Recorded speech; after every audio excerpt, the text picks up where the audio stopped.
Let's begin, though, with that movement of a missile in North Korea overnight. It's further escalating tensions in that region. This all comes less than a day after the U.S. announced plans to speed up its deployment of a missile defense system to Guam. NBC's chief foreign correspondent Richard Engel is in Seoul this morning. Richard, good morning to you. Good morning, Matt.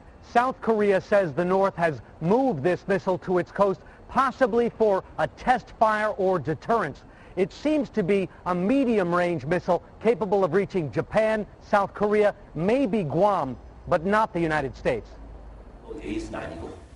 South Korea's defense minister says Pyongyang has moved a missile with, quote, considerable range to North Korea's east coast.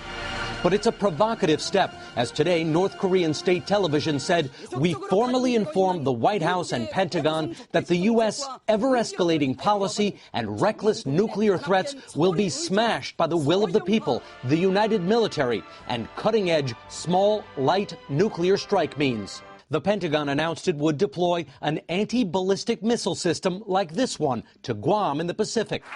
Just hours earlier, the U.S. Secretary of Defense criticized what he called North Korea's dangerous rhetoric. Some of the actions they've taken over the last few weeks present a real and clear danger.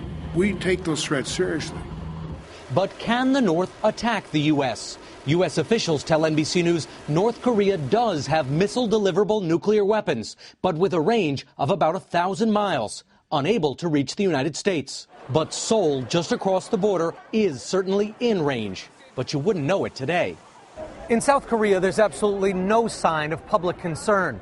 And people here have some advice for Americans. Don't let North Korea scare you, they say. It wants the attention. It wants to be feared.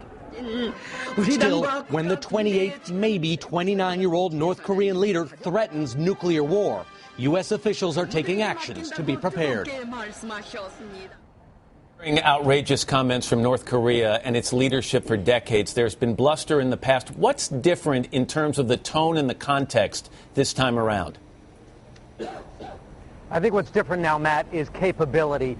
The North Koreans recently tested a nuclear device, and now they are threatening to use it. So these are not just empty words. The North Koreans may not be able to launch a nuclear warhead to the United States, but they could launch one in the region that also has the potential of leading to an arms escalation, a nuclear proliferation across Asia. So this is a very serious threat. The South Koreans, however, still think the North is bluffing, that they are trying to extract concessions and recognition, and they're not seeing signs on the ground that North Korea is preparing for a major military offensive.